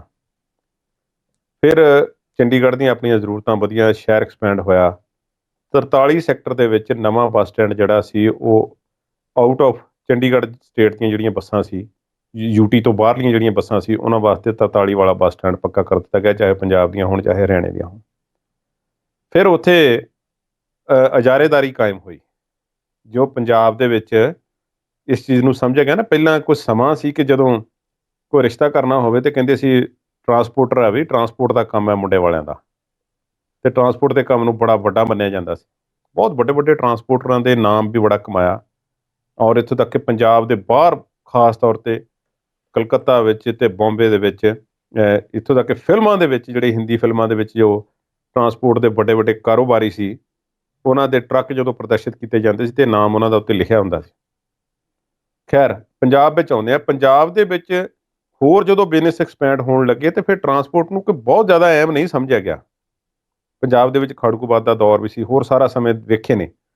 ਪਰ ਫਿਰ ਜਦੋਂ ਆਰਥਿਕ ਖੁਸ਼ਹਾਲੀ, ਤਬਦੀਲੀਆਂ ਦੇ ਨਾਲ ਖੁਸ਼ਹਾਲੀ ਜਿਹੜੀ ਆਉਣ ਦੀ ਇੱਕ ਲਹਿਰ ਜਿਹੀ ਚੱਲੀ ਸੀ ਡਾਕਟਰ ਮਨਮੋਹਨ ਸਿੰਘ ਦੇ ਵੇਲੇ, ਉਸ ਵੇਲੇ ਦੀ ਮੈਂ ਗੱਲ ਕਰ ਰਿਹਾ, ਜਦੋਂ ਸਭ ਕੁਝ ਐਕਸਪੈਂਡ ਹੋ ਰਿਹਾ ਸੀ, ਤੇ ਫਿਰ ਟਰਾਂਸਪੋਰਟ ਨੂੰ ਵੀ ਮੰਨਿਆ ਗਿਆ ਕਿ ਇਸ ਵਿੱਚ ਵੀ ਕੁਝ ਹੈ। ਤੇ ਇੱਕ ਪਰਿਵਾਰ ਜਿਸ ਨੇ ਟਰਾਂਸਪੋਰਟ ਦੇ ਮਾਮਲੇ ਵਿੱਚ ਬਹੁਤ ਜ਼ਿਆਦਾ ਤਰੱਕੀ ਕੀਤੀ, ਰਾਜ ਕੀਤਾ, ਉਹ ਹੈ ਬਾਦਲ ਪਰਿਵਾਰ। ਬੀਬੀ ਸੁਰਿੰਦਰ ਕੌਰ ਬਾਦਲ ਦੇ ਆਪਣੇ ਜ਼ਾਤੀ ਉਹਨਾਂ ਦੇ ਸ਼ੌਕ ਤੇ ਪਰਿਵਾਰ ਦੇ ਇੱਕ ਪੁਰਾਣੇ ਕਾਰੋਬਾਰ ਨੂੰ ਗਾਂਹ ਵਧਾਉਣ ਹਿੱਤ ਬਹੁਤ ਕੁਝ ਜਿਹੜਾ ਸੀ ਪੰਜਾਬ ਦੇ ਵਿੱਚ ਟਰਾਂਸਪੋਰਟ ਦੇ ਵਿੱਚ ਤਬਦੀਲੀਆਂ ਲਿਆਂਦੀਆਂ ਗਈਆਂ। ਇਸ ਵੇਲੇ ਦੇ ਜਿਹੜੇ ਟਰਾਂਸਪੋਰਟ ਮੰਤਰੀ ਨੇ, ਉਹਨਾਂ ਨੇ ਜਿਹੜੀ ਗੱਲ ਕੀਤੀ, ਲਾਲਜੀਤ ਸਿੰਘ ਭੁੱਲਰ ਹੋਣਾ ਨੇ, ਉਹਨਾਂ ਨੇ ਕਿਹਾ ਕਿ ਬਾਦਲ ਪਰਿਵਾਰ, ਬਾਦਲ ਸਰਕਾਰ ਜੋ 2007 ਤੋਂ 17 ਦਰਮਿਆਨ ਰਹੀ ਹੈ ਤੇ 2017 ਤੋਂ 2022 ਦਰਮਿਆਨ ਟਰਾਂਸਪੋਰਟ ਨੀਤੀ ਵਿੱਚ ਬਾਰ-ਬਾਰ ਤਬਦੀਲੀਆਂ ਕਰਕੇ ਚੰਡੀਗੜ੍ਹ ਨੂੰ ਜਾਣ ਵਾਲੇ ਰੂਟਾਂ ਤੇ ਜਿਹੜਾ ਸੀ ਖਾਸ ਪ੍ਰਾਈਵੇਟ ਬੱਸਾਂ ਦੀ ਇਜਾਰੇਦਾਰੀ ਕਾਇਮ ਕੀਤੀ ਗਈ, ਜਿਸ ਵਿੱਚ ਖਾਸ ਤੌਰ ਤੇ 39 ਸੀਟਾਂ ਜਾਂ ਇਸ ਤੋਂ ਵੱਧ ਵਾਲੀਆਂ ਏਅਰ ਕੰਡੀਸ਼ਨਡ, ਜਿਹੜੀਆਂ ਏਅਰ ਸਸਪੈਂਸ਼ਨ ਵਾਲੀਆਂ ਜਾਂ ਦੂਸਰੀਆਂ ਵਾਲਵੋ ਜਾਂ ਹੋਰ ਜਿਹੜੀਆਂ ਬੱਸਾਂ ਨੇ ਵੱਡੀਆਂ, ਜੋ ਜਿਨ੍ਹਾਂ ਦਾ ਇੰਡੀਆ ਦੇ ਵਿੱਚ ਕੋਈ ਜ਼ਿਆਦਾ ਨਹੀਂ, ਕੋਈ 10-12 ਸਾਲ ਤੋਂ ਜਿਹੜਾ ਉਹ ਆਉਣਾ ਸ਼ੁਰੂ ਹੋਇਆ, ਪਹਿਲਾਂ ਨਹੀਂ ਸੀ ਹੁੰਦੀਆਂ ਇਸ ਤਰ੍ਹਾਂ ਦੀਆਂ ਬੱਸਾਂ, ਤੇ ਬਾਹਰਲੇ ਦੇਸ਼ਾਂ ਵਿੱਚ ਹੁੰਦੀਆਂ ਸੀ, ਫੇਰ ਆਈਆਂ, ਉਹ ਆਉਣੀਆਂ ਸ਼ੁਰੂ ਹੋਈਆਂ ਤੇ ਲੋਕਾਂ ਨੂੰ ਇੱਕ ਲਗਜ਼ਰੀ ਟਰੈਵਲ ਦਾ ਨਾਮ ਦੇ ਕੇ ਜਿਹੜਾ ਸੀ ਉਸ ਵਿੱਚ ਸਫ਼ਰ ਕਰਵਾਇਆ ਗਿਆ। ਹੁਣ ਜ਼ਾਹਿਰਾ ਤੌਰ ਤੇ ਫਰਕ ਤਾਂ ਹੈ, ਜੋ ਪੰਜਾਬ ਦੇ ਮਾੜੇ ਸਮੇਂ ਦੌਰਾਨ ਪੰਜਾਬ ਦੀਆਂ ਸਟੇਟ ਟਰਾਂਸਪੋਰਟ ਦਾ ਜੋ ਥੱਲਾ ਲੱਗਾ ਰਿਹਾ, ਜਿਸ ਦੇ ਬਾਰੇ ਗਾਣੇ ਬਣਦੇ ਰਹੇ, ਨਾ ਕੋਈ ਬੂਹਾ ਨਾ ਕੋਈ ਬਾਰੀ, ਇਸ ਤਰ੍ਹਾਂ ਦੇ ਗਾਣੇ ਹੋਰ ਪਤਾ ਨਹੀਂ ਕਿੰਨੇ ਕੁ ਬਣੇ ਸੀ, ਤੇ ਉਸ ਤੋਂ ਬਾਅਦ ਜੋ ਲੋਕਾਂ ਨੂੰ ਆਰਥਿਕ ਖੁਸ਼ਹਾਲੀ ਦੇ ਨਾਲ ਜੋ ਚਾਹੀਦਾ ਸੀ, ਉਹ ਤਾਂ ਇਹ ਚਾਹੀਦਾ ਸੀ ਕਿ ਪਬਲਿਕ ਟਰਾਂਸਪੋਰਟ ਨੂੰ ਉਸ ਨੂੰ ਵਧੀਆ ਕਰਕੇ ਤੇ ਉਸ ਨੂੰ ਮਾਡਰਨਾਈਜ਼ ਕਰਕੇ ਲੋਕਾਂ ਸਾਹਮਣੇ ਪੇਸ਼ ਕੀਤਾ ਜਾਂਦਾ, ਪਰ ਹੋਇਆ ਨਹੀਂ। ਉਹਨਾਂ ਨੂੰ ਮਾੜਾ ਮੋਟਾ ਲਿਪਾ-ਪੋਚੀ ਜੀ ਕਰ ਦਿੱਤੀ ਗਈ, ਮਾੜਾ ਮੋਟਾ ਮੂੰਹ ਦਿਖਾਵਾ ਜਿਹਾ ਕੀਤਾ ਗਿਆ, ਤੇ ਪ੍ਰਾਈਵੇਟ ਨੇ ਇਸ ਸਮੇਂ ਦੌਰਾਨ ਖੂਬ ਰਾਜ ਕੀਤਾ। ਤੇ ਇਸ ਤਰ੍ਹਾਂ ਦੀਆਂ ਵੀਡੀਓ ਵੀ ਆਈਆਂ ਜਦੋਂ ਸਰਕਾਰੀ ਬੱਸਾਂ ਨੂੰ ਰੋਕ ਕੇ ਉਹਨਾਂ ਵਿੱਚੋਂ ਸਵਾਰੀਆਂ ਲਾ ਕੇ ਧੱਕੇ ਨਾਲ ਦੂਸਰੇ ਪਾਸੇ ਬਿਠਾਉਣ ਦੀ ਕੋਸ਼ਿਸ਼ ਕੀਤੀ ਗਈ। ਹੁਣ ਗੱਲ ਕਰਦੇ ਹਾਂ ਕਿ ਇਸ ਸਰਕਾਰ ਨੇ ਕੀ ਕੀਤਾ। ਪਹਿਲਾਂ ਤਾਂ ਕੋਸ਼ਿਸ਼ ਇਹ ਹੋਈ ਸੀ ਕਿ ਦਿੱਲੀ ਏਅਰਪੋਰਟ ਨੂੰ ਇਸ ਸਰਕਾਰ ਨੇ ਬੱਸਾਂ ਲਾਈਆਂ। ਦਿੱਲੀ ਏਅਰਪੋਰਟ ਨੂੰ ਜਿਹੜੀਆਂ ਬੱਸਾਂ ਲਾਈਆਂ, ਉਹਨਾਂ ਦੇ ਬਾਰੇ ਤਾਜ਼ਾ ਖਬਰ ਇਹ ਹੈ ਕਿ ਬਹੁਤੀਆਂ ਕਾਮਯਾਬ ਨਹੀਂ ਚੱਲ ਰਹੀਆਂ, ਉਹ ਇੰਨੀਆਂ ਸਵਾਰੀਆਂ ਨਹੀਂ ਮਿਲ ਰਹੀਆਂ। ਉਸਦੇ ਕਈ ਕਾਰਨ ਹੋ ਸਕਦੇ ਨੇ, ਕਿਉਂਕਿ ਸਟੇਟ ਸਿਸਟਮ ਤੋਂ ਜਦੋਂ ਲੋਕਾਂ ਦਾ ਵਿਸ਼ਵਾਸ ਉੱਠ ਜਾਂਦਾ ਨਾ, ਤਾਂ ਫਿਰ ਉਸਨੂੰ ਬਹਾਲ ਕਰਨਾ ਔਖਾ ਬੜਾ। ਉਹ ਫਿਰ ਲੋਕ ਸੋਚਦੇ ਨੇ ਇਹ ਤਾਂ ਸਰਕਾਰੀ ਹੈ ਯਾਰ, ਇਹਦਾ ਕੀ ਪਤਾ ਇਹ ਕਿੱਥੇ ਕੀ ਹੋ ਜਾਣਾ, ਛੱਡੋ ਪਰੇ ਇਸ ਨੂੰ, ਪ੍ਰਾਈਵੇਟ ਫੜੋ, ਕੋਈ ਆਪਣਾ ਜੁਗਾੜ ਦੇਖੋ ਦਿੱਲੀ ਨੂੰ ਜਾਣ ਨੂੰ। ਹੁਣ ਉਸ ਤੋਂ ਬਾਅਦ ਚੰਡੀਗੜ੍ਹ ਵੱਲ ਨੂੰ ਧਿਆਨ ਹੁਣ ਹੋਇਆ ਸਰਕਾਰ ਦਾ। ਇਹ 2018 ਦੇ ਵਿੱਚ ਟਰਾਂਸਪੋਰਟ ਮਿਨਿਸਟਰ ਨੇ ਦੱਸਿਆ ਕਿ ਇੱਕ ਸਟੇਟ ਟਰਾਂਸਪੋਰਟ ਨੀਤੀ ਬਣਾਈ ਗਈ, ਜਿਸ ਵਿੱਚ ਪ੍ਰਾਈਵੇਟ ਬੱਸਾਂ ਦੇ ਦਾਖਲੇ ਨੂੰ ਆਮ ਕਰ ਦਿੱਤਾ ਗਿਆ ਚੰਡੀਗੜ੍ਹ ਦੇ ਵਿੱਚ, ਤੇ ਸਵਾਰੀਆਂ ਦੇ ਢੋਆ ਢੁਆਈ ਖੂਬ ਕੀਤੀ ਗਈ, ਤੇ ਸਰਕਾਰੀ ਖਜ਼ਾਨੇ ਨੂੰ ਹਜ਼ਾਰਾਂ ਕਰੋੜਾਂ ਦਾ ਚੂਨਾ ਲੱਗਦਾ ਗਿਆ ਤੇ ਲੱਗਦਾ ਗਿਆ। ਇਸ ਨੂੰ ਟਰਾਂਸਪੋਰਟ ਮਿਨਿਸਟਰ ਨੇ ਬਾਦਲਾਂ ਦੇ ਰਾਜ ਦੇ ਨਾਲ ਵੀ ਜੋੜਿਆ। ਅੱਜ ਜਿਹੜੀ ਖਬਰ ਆਈ ਹੈ ਉਸ ਵਿੱਚ ਖਾਸ ਤੌਰ ਤੇ ਜਿਹੜੇ ਹੈਡਿੰਗ ਨੇ ਕਿ ਬਾਦਲ ਪਰਿਵਾਰ ਦੀਆਂ ਬੱਸਾਂ ਤੇ ਹੋਰ ਪ੍ਰਾਈਵੇਟ ਘਰਾਣਿਆਂ ਦੀਆਂ ਬੱਸਾਂ ਜੋ ਚੰਡੀਗੜ੍ਹ ਜਾਂਦੀਆਂ ਸੀ, ਉਹਨਾਂ ਤੇ ਹੁਣ ਰੋਕ ਲੱਗੇਗੀ। 39 ਸੀਟਾਂ ਵਾਲੀ ਬੱਸ ਜਾਂ ਇਸ ਤੋਂ ਵੱਧ ਤੇ ਏਅਰ ਕੰਡੀਸ਼ਨ ਵਾਲਵੋ ਦੂਸਰੀਆਂ ਤੀਸਰੀਆਂ ਜਿਹੜੀਆਂ ਮਰਸੀਡੀਜ਼ ਵਗੈਰਾ ਜਿਹੜੀਆਂ ਬੱਸਾਂ ਨੇ, ਉਹਨਾਂ ਦਾ ਹੁਣ ਪ੍ਰਾਈਵੇਟ ਦਾ ਦਾਖਲਾ ਚੰਡੀਗੜ੍ਹ ਵਿੱਚ ਬੰਦ ਹੋਵੇਗਾ ਤੇ ਸਟੇਟ ਟਰਾਂਸਪੋਰਟ ਦੀਆਂ ਬੱਸਾਂ ਹੀ ਜਾਣਗੀਆਂ। ਹੁਣ ਸਟੇਟ ਟਰਾਂਸਪੋਰਟ ਦੀ ਸਵਲੀਨ ਅਸੀਂ ਗੱਲ ਕਰਦੇ ਹਾਂ, ਕੀ ਉਹਨਾਂ ਕੋਲ ਇਸ ਤਰ੍ਹਾਂ ਦਾ ਸਿਸਟਮ ਹੈ ਲੋਕਾਂ ਨੂੰ ਇੱਕ ਠੀਕ ਠਾਕ ਲਗਜ਼ਰੀ ਟਰੈਵਲ ਜਿਹੜਾ ਉਹ ਦੇ ਸਕਣ। ਚੰਡੀਗੜ੍ਹ ਜਾਣ ਵਾਲਾ ਕੋਈ ਜੇਬ 'ਚ 4 ਪੈਸੇ ਪਾ ਕੇ ਜਾਂਦਾ ਨਾ, ਕੀ ਉਹਨਾਂ ਨੂੰ ਇਸ ਤਰ੍ਹਾਂ ਦੀ ਫੈਸਿਲਿਟੀ ਮਿਲੇਗੀ? ਕੀ ਟਾਈਮਿੰਗ ਰਸਤੇ ਵਿੱਚ ਰੋਕਣ ਵਾਲੀ ਉਹੀ ਪੁਰਾਣੀ ਬਿਮਾਰੀ ਸਟੇਟ ਟਰਾਂਸਪੋਰਟ ਦੀ ਕਿ ਮਾੜਿਆਂ ਢਾਬਿਆਂ ਤੇ ਰੋਕਣਾ, ਡਰਾਈਵਰਾਂ ਕੰਡਕਟਰਾਂ ਦੀ ਆਪਣੀ ਮਰਜ਼ੀ ਹੈ, ਲੋਕਾਂ ਦਾ ਕੀ ਹੈ? ਉਹਨਾਂ ਗੱਲਾਂ ਵੱਲ ਧਿਆਨ ਦੇਣਾ ਵੀ ਜ਼ਰੂਰੀ ਹੋਵੇਗਾ। ਸਰਕਾਰ ਨੇ ਇਹ ਜੋ ਨੀਤੀ ਵਿੱਚ ਬਦਲਾਅ ਕੀਤਾ ਹੈ ਸ਼ਲਾਘਾਯੋਗ ਹੈ, ਪਰ ਮੈਨੂੰ ਕਿਤੇ ਨਾ ਕਿਤੇ ਮੇਰੇ ਬੈਕ ਆਫ ਮਾਈਂਡ ਮੇਰੇ ਗੱਲ ਦਿਮਾਗ ਵਿੱਚ ਆ ਰਹੀ ਹੈ ਕਿ ਹੋ ਸਕਦਾ ਇਹ ਨੀਤੀ ਦੀ ਜਿਹੜੀ ਤਬਦੀਲੀ ਕੀਤੀ ਗਈ ਹੈ ਕਿਤੇ ਕੋਰਟ ਵਿੱਚ ਚੈਲੰਜ ਨਾ ਹੋ ਜਾਵੇ, ਕਿਉਂਕਿ ਜੋ ਇੰਨਾ ਸਮਾਂ ਲੋਕਾਂ ਨੂੰ ਮਨਜ਼ੂਰੀਆਂ ਦਿੱਤੀਆਂ ਗਈਆਂ ਸੀ, ਤੇ ਕੀ ਉਹ ਬੱਸਾਂ ਹੁਣ ਜਿਹੜੀਆਂ ਚੰਡੀਗੜ੍ਹ ਨੂੰ ਚੱਲ ਰਹੀਆਂ ਨੇ ਪ੍ਰਾਈਵੇਟ, ਉਹ ਕਿਤੇ ਵੇਚ ਦੇਣਗੇ ਇੰਨੀ ਛੇਤੀ? ਕੀ ਉਹ ਲਾਇਬਿਲਿਟੀ ਉਹਨਾਂ ਦੀ ਕੌਣ ਕਵਰ ਕਰੇਗਾ? ਇਹ ਸਾਰੀਆਂ ਗੱਲਾਂ ਸਰਕਾਰਾਂ ਕੋਲ ਖੈਰ ਬਹੁਤ ਕੁਝ ਹੁੰਦਾ, ਸਰਕਾਰ ਨੇ ਸੋਚ ਸਮਝ ਕੇ ਕੋਈ ਫੈਸਲਾ ਲਿਆ ਹੋਵੇਗਾ, ਪਰ ਚੰਗਾ ਫੈਸਲਾ ਹੈ, ਸਰਕਾਰ ਦੇ ਖਜ਼ਾਨੇ ਵਿੱਚ ਤਾਂ ਕੁਝ ਜਾਵੇਗਾ। ਕੁਲਦੀਪ ਜੀ, ਅਗਲੀ ਗੱਲ ਕਰ ਲਈਏ ਸਾਬਕਾ ਮੰਤਰੀ ਸੁੰਦਰ ਸ਼ਾਮ ਅਰੋੜਾ ਦੀ। ਕੁੜਿੱਕੀ 'ਚ ਫਸੇ ਹੋਏ ਨੇ ਇਸ ਵੇਲੇ, ਰਿਸ਼ਵਤ ਦਾ ਇਲਜ਼ਾਮ ਹੈ ਤੇ ਹਾਈ ਕੋਰਟ ਕਹਿੰਦੀ ਹੈ ਵੀ ਸਟੇਟਸ ਰਿਪੋਰਟ ਜਿਹੜੀ ਹੈ ਇਹਨਾਂ ਦੇ ਕੇਸ ਦੀ ਰੱਖੋ ਅੱਗੇ। ਸਵਾਲ ਮੇਰਾ ਤੁਹਾਨੂੰ ਇਹ ਹੈ ਕਿ ਕਿਵੇਂ ਧਰਿਆ ਗਿਆ ਇਸ ਮੰਤਰੀ ਨੂੰ, ਵਿਜੀਲੈਂਸ ਨੇ ਕਿਵੇਂ ਫੜਿਆ, ਕੀ ਸੀ ਪੂਰੀ ਕਹਾਣੀ? ਸੁੰਦਰ ਸ਼ਾਮ ਅਰੋੜਾ, ਜਿਨ੍ਹਾਂ ਦੇ ਬਾਰੇ ਬਹੁਤ ਸਾਰੀਆਂ ਗੱਲਾਂ ਨਿਕਲ ਕੇ ਆਈਆਂ ਕਿ ਬੜੇ ਛੋਟੇ ਜਿਹੇ ਪਰਿਵਾਰ ਦੇ ਵਿੱਚੋਂ, ਬੜੇ ਆਮ ਜਿਹੇ ਪਰਿਵਾਰ ਦੇ ਵਿੱਚੋਂ ਉੱਠ ਕੇ ਉਹਨਾਂ ਨੇ ਬੜੀ ਤਰੱਕੀ ਕੀਤੀ ਤੇ ਬਿਜ਼ਨਸ ਉਹਨਾਂ ਨੇ ਬਹੁਤ ਵੱਡੇ ਪੱਧਰ ਤੇ ਵਧਾਇਆ ਹੁਸ਼ਿਆਰਪੁਰ ਦੇ ਵਿੱਚ। ਸੁੰਦਰ ਸ਼ਾਮ ਅਰੋੜਾ ਜੋ ਕਾਂਗਰਸ ਦੀ ਕੈਪਟਨ ਅਮਰਿੰਦਰ ਸਿੰਘ ਸਰਕਾਰ ਦੇ ਵਿੱਚ ਮੰਤਰੀ ਸਨ ਤੇ ਉਸ ਤੋਂ ਬਾਅਦ ਉਹ ਚੋਣਾਂ ਤੋਂ ਬਾਅਦ ਭਾਜਪਾ ਦੇ ਵਿੱਚ ਸ਼ਾਮਲ ਹੋ ਜਾਂਦੇ ਨੇ। ਭਾਜਪਾ ਵਿੱਚ ਸ਼ਾਮਲ ਹੋਣ ਦਾ ਮਤਲਬ ਬਹੁਤ ਕਿਸਮ ਦਾ ਕੱਢਿਆ ਜਾਂਦਾ ਕਈ ਲੋਕਾਂ ਵੱਲੋਂ। ਉਹਨਾਂ ਵਿੱਚੋਂ ਇੱਕ ਇਹ ਵੀ ਹੁੰਦਾ ਕਿ ਵੱਡੇ ਵੱਡੇ ਛਾਪਿਆਂ ਤੋਂ ਬਚਣ ਲਈ ਫਿਰ ਭਾਜਪਾ ਵਿੱਚ ਸ਼ਾਮਲ ਹੋ ਜਾਂਦੇ ਨੇ ਸਾਡੇ ਆਗੂ। ਹੋਰ ਵੀ ਕਈ ਹੋਏ ਨੇ ਪੰਜਾਬ ਵਿੱਚੋਂ, ਖਾਸ ਤੌਰ ਤੇ ਕਾਂਗਰਸ ਨੂੰ ਵੱਡਾ ਖੋਰਾ ਲੱਗਾ। ਸੁੰਦਰ ਸ਼ਾਮ ਅਰੋੜਾ ਉਹਨਾਂ ਵਿੱਚੋਂ ਇੱਕ ਸੀ। ਹੁਸ਼ਿਆਰਪੁਰ ਦੇ ਵਿੱਚੋਂ ਉੱਠ ਕੇ ਉਹਨਾਂ ਨੇ ਜੋ ਤਰੱਕੀ ਕੀਤੀ ਹੈ ਉਹ ਲਾਮਿਸਾਲ ਹੈ। ਬਿਜ਼ਨਸ ਵਿੱਚੋਂ ਕੀਤੀ ਹੈ, ਜਿਵੇਂ ਵੀ ਕੀਤੀ ਹੈ। ਉਹਨਾਂ ਤੇ ਦੋ ਕਿਸਮ ਦੇ ਦੋਸ਼ ਲੱਗੇ। ਇੱਕ ਤੇ ਇਹ ਕਿ ਉਹਨਾਂ ਦੇ ਇੱਕ ਇਨਕੁਆਇਰੀ ਚੱਲ ਰਹੀ ਸੀ ਜੋ ਮੋਹਾਲੀ ਦੇ ਵਿੱਚ ਇੱਕ ਬੰਦ ਹੋਈ ਫੈਕਟਰੀ ਦੇ ਪਲਾਟਾਂ ਨੂੰ ਵੰਡਣ ਦਾ ਮਾਮਲਾ ਹੈ। ਉਸ ਮਾਮਲੇ ਨੂੰ ਲੈ ਕੇ AIG ਮਨਮੋਹਨ ਕੁਮਾਰ, ਜਿਨ੍ਹਾਂ ਨਾਲ ਇਹਨਾਂ ਦੀ ਪੁਰਾਣੀ ਸਾਂਝ ਦੱਸੀ ਜਾਂਦੀ ਹੈ ਸੁੰਦਰ ਸ਼ਾਮ ਅਰੋੜਾ ਦੀ ਹੁਸ਼ਿਆਰਪੁਰ ਤੋਂ ਹੀ, 14 ਅਕਤੂਬਰ 2022 ਨੂੰ ਇਸੇ ਸਾਲ ਸੁੰਦਰ ਸ਼ਾਮ ਅਰੋੜਾ ਦਾ AIG ਮਨਮੋਹਨ ਕੁਮਾਰ ਨੂੰ ਫੋਨ ਆਉਂਦਾ ਹੈ ਕਿ ਮੈਂ ਤੁਹਾਡੇ ਨਾਲ ਕੋਈ ਦੁੱਖ ਸੁੱਖ ਸਾਂਝਾ ਕਰਨਾ, ਅਸੀਂ ਪੁਰਾਣੇ ਵਾਕਫ ਹਾਂ। ਉਹਨਾਂ ਦੇ ਘਰ ਪਹੁੰਚ ਜਾਂਦੇ ਨੇ ਤੇ ਦੁੱਖ ਸੁੱਖ ਸਾਂਝੇ ਕਰਦਿਆਂ AIG ਮਨਮੋਹਨ ਕੁਮਾਰ ਦੇ ਦੱਸਣ ਮੁਤਾਬਕ ਸੁੰਦਰ ਸ਼ਾਮ ਅਰੋੜਾ ਉਹਨਾਂ ਨੂੰ ਕਹਿੰਦੇ ਕਿ ਫਲਾਣੇ ਕੇਸ ਦੇ ਵਿੱਚ ਮੇਰੀ ਜਾਨ ਬਚਾਓ ਤੇ 1 ਕਰੋੜ ਰੁਪਈਆ ਤੁਹਾਨੂੰ ਦਿੱਤਾ ਜਾਵੇਗਾ। ਇੱਕ ਦਿਨ ਬਾਅਦ ਹੀ, ਅਗਲੇ ਦਿਨ ਹੀ 15 ਅਕਤੂਬਰ ਨੂੰ ਕਥਿਤ ਤੌਰ ਤੇ AIG ਮਨਮੋਹਨ ਕੁਮਾਰ ਕਹਿੰਦੇ ਨੇ ਕਿ WhatsApp ਕਾਲ ਤੇ, ਜਿਹੜੀ ਪਹਿਲਾਂ ਆਉਂਦੀ ਹੈ WhatsApp ਕਾਲ ਆਉਂਦੀ ਹੈ, ਉਸ ਤੋਂ ਬਾਅਦ ਫਿਰ ਲੋਕੇਸ਼ਨ ਸ਼ੇਅਰ ਵਟਐਵਰ ਜੋ ਵੀ ਹੁੰਦਾ, ਇੱਕ ਜਗ੍ਹਾ ਤੇ ਮਾਲ ਦੇ ਬਾਹਰ ਪਹੁੰਚ ਜਾਂਦੇ ਨੇ ਤੇ ਉੱਥੇ ਵਿਜੀਲੈਂਸ ਨੇ ਟਰੈਪ ਸੈੱਟ ਕੀਤਾ ਹੋਇਆ ਸੀ ਤੇ 2 ਇੰਡੀਵਿਜੂਅਲ ਇੰਡੀਪੈਂਡੈਂਟ ਆਜ਼ਾਦ ਗਵਾਹ ਜਿਹੜੇ ਸੀ ਉਹ ਉੱਥੇ ਲੈ ਲਏ ਪੁਲਿਸ ਨੇ, ਵਿਜੀਲੈਂਸ ਨੇ। ਉਹਨਾਂ ਗਵਾਹਾਂ ਦੇ ਸਾਹਮਣੇ ਤੇ 11 ਹੋਰ ਲੋਕ ਸੀ ਜਾਂ ਜਿੰਨੇ ਵੀ ਸਨ, 50 ਲੱਖ ਰੁਪਏ ਨਕਦੀ ਦਾ ਬੈਗ ਜਿਹੜਾ ਸੀ ਉਹ AIG ਮਨਮੋਹਨ ਕੁਮਾਰ ਨੂੰ ਫੜਾਉਂਦੇ ਹੋਏ ਸੁੰਦਰ ਸ਼ਾਮ ਅਰੋੜਾ ਜਿਹੜੇ ਸੀ ਉੱਥੇ ਅਰੈਸਟ ਹੋ ਗਏ। ਕਰੋੜ ਰੁਪਏ ਦੀ ਗੱਲ ਮੁੱਕੀ ਸੀ ਤੇ 50 ਪਹਿਲਾਂ ਤੇ 50 ਬਾਅਦ ਵਿੱਚ ਦੇਣ ਦੀ ਗੱਲ ਹੋਈ ਸੀ। ਹੁਣ ਉਹ 50 ਲੱਖ ਸਣੇ ਉਹਨਾਂ ਨੂੰ ਗ੍ਰਿਫਤਾਰ ਕਰ ਲਿਆ ਗਿਆ। ਉਸ ਤੋਂ ਬਾਅਦ ਜਿਹੜੇ ਵੀਡੀਓ ਸਾਹਮਣੇ ਆਈਆਂ ਸੀ ਉਸ ਦਾ ਸਾਨੂੰ ਪਤਾ ਹੈ ਕਿ ਸੁੰਦਰ ਸ਼ਾਮ ਅਰੋੜਾ ਬੜੇ ਭਾਵੁਕ ਹੁੰਦੇ ਵੇਖੇ ਗਏ। ਆਮ ਤੌਰ ਤੇ ਜਿਸ ਵਿਅਕਤੀ ਨੇ ਇਸ ਲੈਵਲ ਦੀ ਸੱਤਾ ਦਾ ਆਨੰਦ ਮਾਣਿਆ ਹੋਵੇ ਉਸ ਵਿਅਕਤੀ ਨੂੰ ਕਾਫੀ ਜਾਣਕਾਰੀ ਹੁੰਦੀ ਹੈ ਕਿ ਕੀ ਹੋ ਸਕਦਾ ਹੈ ਤੇ ਮੇਰੇ ਨਾਲ ਕੀ ਹੋ ਰਿਹਾ ਹੈ। ਬਿਲਕੁਲ।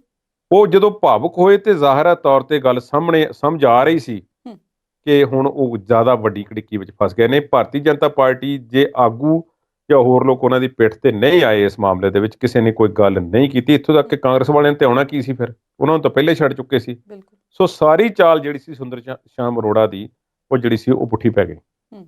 ਉਹਨਾਂ ਨੇ ਜ਼ਮਾਨਤ ਦੀ ਅਰਜ਼ੀ ਦਿੱਤੀ, ਉਹ ਨਾ ਮਨਜ਼ੂਰ ਹੋ ਗਈ ਤੇ ਹੁਣ ਵਿਜੀਲੈਂਸ ਨੇ 150 ਸਫ਼ੇ ਦਾ ਚਲਾਨ ਜਿਹੜਾ ਉਹਨਾਂ ਦੇ ਖਿਲਾਫ ਜਿਹੜਾ ਪੇਸ਼ ਕਰ ਦਿੱਤਾ ਹੈ। 150 ਸਫ਼ੇ ਦੇ ਚਲਾਨ ਦੇ ਵਿੱਚ ਗਵਾਹਾਂ ਦੇ ਬਿਆਨ ਨੇ, 11 ਗਵਾਹ ਨੇ ਵੱਖਰੋ ਵੱਖ ਜਿਹੜੇ ਨੇ ਜਿਨ੍ਹਾਂ ਦੇ ਬਿਆਨ ਪਾਏ ਗਏ ਨੇ। ਇਹਨਾਂ ਸਾਰਿਆਂ ਦੇ ਇਹਨਾਂ ਗਵਾਹਾਂ ਦੇ ਬਿਆਨਾਂ ਤੇ ਆਧਾਰਿਤ ਕੇਸ ਦਰਜ ਹੈ। 50 ਲੱਖ ਰੁਪਈਆ ਵੀ ਨਾਲ ਜ਼ਬਤ ਹੈ। ਗੱਡੀ ਦੀ ਡਿਟੇਲ ਹੈ, ਕਿੱਥੋਂ ਲਿਆ, ਕਿਵੇਂ ਲਿਆ, ਤੇ ਸੁੰਦਰ ਸ਼ਾਮ ਅਰੋੜਾ ਦੀਆਂ ਮੁਸ਼ਕਲਾਂ ਇਸ ਵੇਲੇ ਬਿਲਕੁਲ ਵੱਧ ਗਈਆਂ ਨੇ। ਮੈਂ ਇਹ ਗੱਲ ਕਰਦਾ ਕਿ ਸੁੰਦਰ ਸ਼ਾਮ ਅਰੋੜਾ ਜੋ ਇਸ ਵੇਲੇ ਫਸੇ ਹੋਏ ਨੇ, ਕੀ ਉਹਨਾਂ ਦੀ ਪਿੱਠ ਤੇ ਕੋਈ ਸਰਕਾਰੀ ਲੋਕ ਆਉਣਗੇ? ਜਿਵੇਂ ਕਿ ਭਾਰਤ ਭੂਸ਼ਣ ਦੇ ਆਸ਼ੂ ਦੇ ਪਹਿਲਾਂ ਆਏ ਸੀ, ਪਰ ਇੱਕ ਲੈਵਲ ਆ ਜਾਂਦਾ ਸਵਲੀਨ ਜਦੋਂ ਉਸ ਤੋਂ ਬਾਅਦ ਫਿਰ ਸਾਰੇ ਪਿੱਛੇ ਹਟਣਾ ਸ਼ੁਰੂ ਕਰ ਦਿੰਦੇ ਨੇ। ਇਸ ਵੇਲੇ ਜੇ ਸਾਬਕਾ ਕਾਂਗਰਸੀ ਮੰਤਰੀਆਂ ਦੀ ਗੱਲ ਕਰੀਏ, ਸਾਧੂ ਸਿੰਘ ਧਰਮਸੋਤ ਨਾਲ ਜਿਹੜੇ ਸੁੰਦਰ ਸ਼ਾਮ ਅਰੋੜਾ ਤੇ ਇੱਥੋਂ ਤੱਕ ਕਿ ਸੋਨੀ ਸਾਹਿਬ ਤੇ ਹੋਰ ਵੀ, ਇੱਥੋਂ ਤੱਕ ਕਿ ਸੰਗਤ ਸਿੰਘ ਗਿਲਜੀਆਂ ਦੇ ਖਿਲਾਫ ਵੀ ਇੱਕ ਅਰਜ਼ੀ ਜਿਹੜੀ ਹੈ ਵਿਜੀਲੈਂਸ ਨੇ ਉਹ ਅਦਾਲਤ ਦੇ ਵਿੱਚ ਪਿਛਲੇ ਦਿਨੀ ਦਾਇਰ ਕਰ ਦਿੱਤੀ ਹੈ। ਸੋ ਪਿਛਲੀ ਸਰਕਾਰ ਦੇ ਮੰਤਰੀਆਂ ਦੇ ਖਿਲਾਫ ਕਾਰਵਾਈ ਲਗਾਤਾਰ ਜਾਰੀ ਹੈ ਤੇ ਸੁੰਦਰ ਸ਼ਾਮ ਅਰੋੜਾ ਦੀਆਂ ਮੁਸ਼ਕਲਾਂ ਵਿੱਚ ਹੋਰ ਜ਼ਿਆਦਾ ਵਾਧਾ ਹੋ ਗਿਆ। ਜੀ ਕੁਲਦੀਪ ਜੀ, ਅੱਜ ਦੇ ਪ੍ਰੋਗਰਾਮ ਨੂੰ ਇੱਥੇ ਹੀ ਸਮੇਟਦੇ ਹਾਂ। ਕੱਲ ਨੂੰ ਫਿਰ ਨਵੇਂ ਮੁੱਦਿਆਂ ਦੇ ਨਾਲ ਫਿਰ ਹਾਜ਼ਰ ਹੋਵਾਂਗੇ। ਤੁਹਾਡਾ ਬਹੁਤ ਬਹੁਤ ਧੰਨਵਾਦ ਤੇ ਸਾਡੇ ਦਰਸ਼ਕਾਂ ਦਾ ਵੀ ਬਹੁਤ ਬਹੁਤ ਧੰਨਵਾਦ।